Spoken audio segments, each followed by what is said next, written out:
Hello বন্ধুরা, আসসালামু আলাইকুম। আশা করি ভালো আছেন। স্বাগতম আরেকটি নতুন ভিডিওতে। আর বেশি ভূমিকা নয়, বাংলাদেশ ক্রিকেটের দামাল ছেলেরা যে নতুনভাবে জাগছে, এটা অত্যন্ত ভালো লাগার বিষয় এবং বাংলাদেশের দর্শকরাও দিন দিন আনন্দ পাবে আশা করছি আমরা। আমি যে বিষয় নিয়ে কথা বলতে চাচ্ছি সেটি হচ্ছে ওয়েস্ট ইন্ডিজ এবং বাংলাদেশের থার্ড টি-20 যে ম্যাচটা হয়ে গেল সেটা নিয়ে। এটা একটা অবিশ্বাস্য ধরনের আপনি উন্নতি বাংলাদেশ ক্রিকেট টিমের জন্য।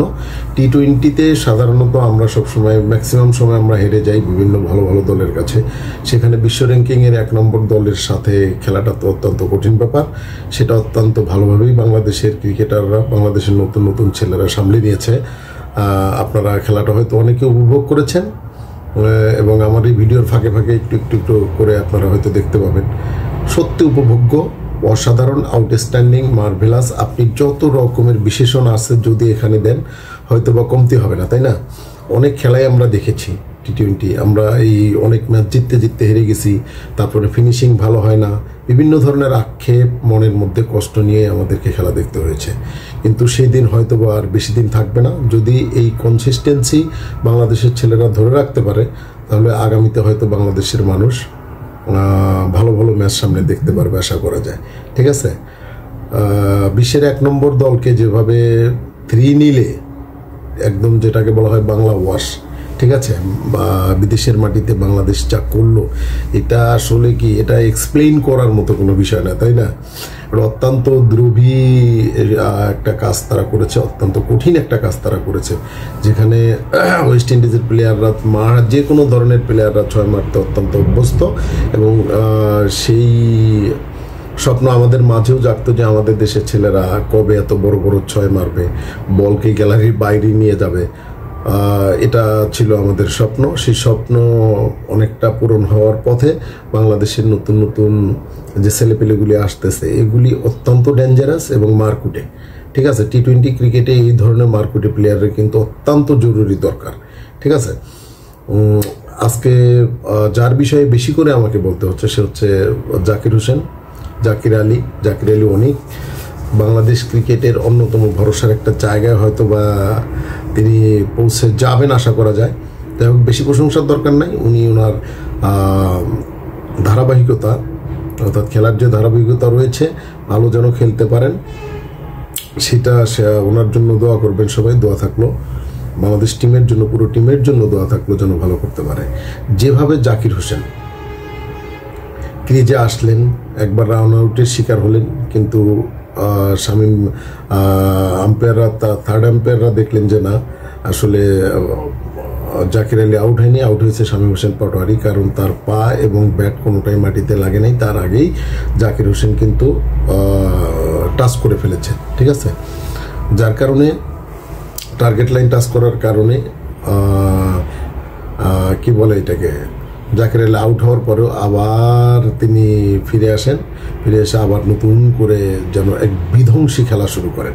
একের পর এক বলগুলোকে একদম মাঠের বাইরে পাঠাচ্ছিলেন এবং এত বিধ্বংসী 6 গুলি ছিল, এগুলো ওয়েস্ট ইন্ডিজের লোকজনও কিন্তু অনেকটা এনজয় করেছে। ওয়েস্ট ইন্ডিজের মানুষেরা বাংলাদেশের পতাকা খুঁজেছে। জাকির আলী কিছু 6 একদম গ্যালারির বাইরে, বলগুলোকে একদম গ্যালারির বাইরে পাঠিয়েছে। বলগুলো খুঁজতেও অনেক কষ্ট হচ্ছিল। ঠিক আছে, পুনরায় খেলা চালানোর জন্য তাদেরকে আবার বল রিপ্লেস করতে হয়েছে। দুটি বল হয়তো পাওয়াই যায়নি, এরকম একটা বিষয়।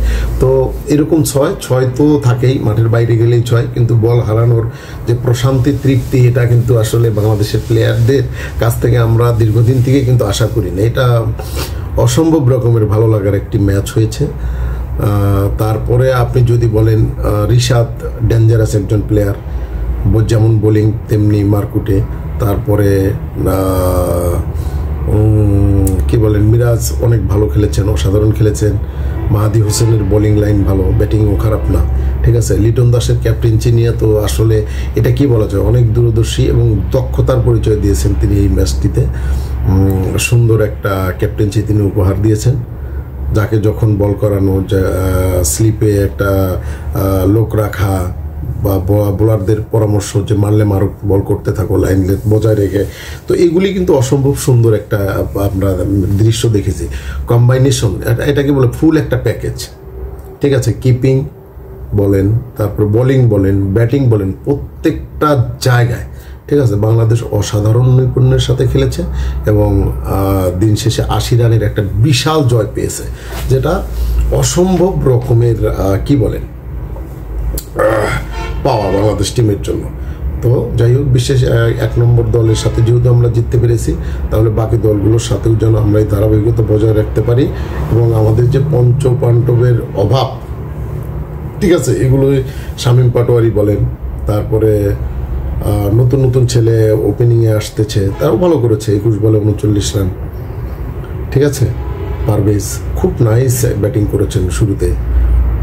তাহলে এইভাবেই বাংলাদেশের যুবারা এগিয়ে যাক, বাংলাদেশের ছেলেরা এগিয়ে যাক, বিশ্বের দরবারে বাংলাদেশের মান সম্মান উচ্চতর থেকে উচ্চতর স্থানে নিয়ে যাক, এই কামনা থাকবে তাদের জন্য।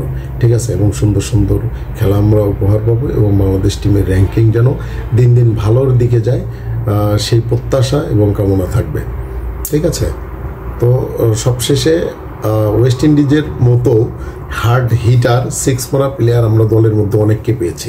শামীম পাটোয়ারি অসাধারণ 6 মারেন, জাকের আলীর কথা তো বলাই বাহুল্য, লিটন দাস, সৌম্য সরকার সবাই কিন্তু ভালো করছেন। ঠিক আছে, একজনকে দেখে আর একজন শিখবে, ছোটরা দায়িত্ব নিতে পারছে, এটাই হচ্ছে বড় বিষয়।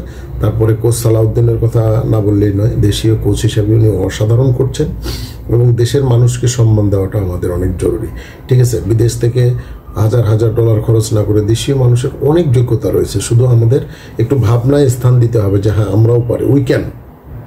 এই চিন্তা ভাবনা রাখতে হবে যে নিজেদেরকে ছোট করা যাবে না, নিজেদের মানুষকে ছোট করা যাবে না, নিজেদের মানুষকে যোগ্য সম্মান দেওয়াটার একটা প্র্যাকটিস আমাদের মধ্যে থাকতে হবে। বাঙালি জাতি হিসাবে অসম্ভব সুন্দর, সাম্প্রদায়িক কোনো দাঙ্গা হাঙ্গামা আমাদের দেশে ওরকম নাই। হিন্দু, মুসলমান, বৌদ্ধ, খ্রিস্টান সবাই মিলে আমরা বাংলাদেশি, এটা হচ্ছে আমাদের বড় পরিচয়। এবং এই একতা নিয়ে যেন আমরা যে কোনো অসম্ভব জিনিসকে সাধন করতে পারি। বাংলাদেশের মানুষের সম্মান বিদেশে গেলেও যেন বাংলাদেশিরা সম্মান পায়, এই জায়গায় আমাদের কাজ করতে হবে। হিংসা বিভেদ ছেড়ে দিতে হবে, অপরের উন্নতিতে হিংসা করা যাবে না এবং খেলার মধ্যে কোনো প্রকার রাজনীতিকে প্রশ্রয় দেওয়া যাবে না। পারফরমেন্স যার ভালো তাকে স্থান দিতে হবে। ঠিক আছে, কোনো প্রকার কি বলে ক্ষমতার বল কিংবা সম্পর্কের কারণে দিনের পর দিন দলে খারাপ খেলেও থেকে যাবে, এই বিষয়গুলি যেন দলের মধ্যে না থাকে। এই জন্য আমরা সাধারণ বাংলাদেশি, সাধারণ দর্শক হিসেবে এটা আবেদন করছি যাতে যোগ্যতার ভিত্তিতে দলে লোকজন চান্স পায়, যে ভালো খেলবে তাকে জাতীয় দলে জায়গা দিতে হবে, ভেরি সিম্পল। তাছাড়া কিন্তু আন্দোলন করবে বাংলাদেশের মানুষ। ঠিক আছে, বাংলাদেশের মানুষ এখন বুঝে গেছে দুর্নীতির বিরুদ্ধে কথা বলা, অনৈতিকতার বিরুদ্ধে কথা বলা। ঠিক আছে, সো সাবধান। নির্বাচক মণ্ডলী থেকে শুরু করে যারাই দায়িত্বে আছেন, ডেফিনেটলি যোগ্য যারা আছেন, যারা খেলতে পারেন, সাদা কালো দেখে লাভ নাই। সালাউদ্দিন সাহেব বলছিলেন যে জাকির হোসেন শুধু কালো বলে সে দলে চান্স পাচ্ছে না। তো এই ধরনের বৈষম্যের শিকার জন্য বাংলাদেশের কোনো একটা মানুষ না হয়, হোক সে বৌদ্ধ, হোক সে খ্রিস্টান, হোক সে মুসলিম, হরেভার খেলা যার ভালো সে জাতীয় দলে চান্স পাবে, এটা হচ্ছে বড় বিষয় এবং এটাই আমরা প্রত্যাশা করি। তো ধন্যবাদ সবাইকে, দোয়া করবেন বাংলাদেশ টিমের জন্য, বাংলাদেশ যেন এরকম আরও সুন্দর সুন্দর খেলা উপহার দিতে পারে এবং সুনাম অর্জন করতে পারে। এই প্রত্যাশায় আজকের মতো বিদায় নিচ্ছি আমি ইসমাইল হোসেন। সবাইকে ধন্যবাদ। যদি ভিডিওটি ভালো লেগে থাকে তাহলে আমার এই ছোট চ্যানেলটাকে একটু হেল্প করবেন, সাবস্ক্রাইব করবেন, সম্ভব হলে একটু কমেন্ট করে দেবেন, ভালো লাগবে আমার ভিডিও বানাতে। সবাইকে আবারও অসংখ্য ধন্যবাদ। আল্লাহ হাফেজ।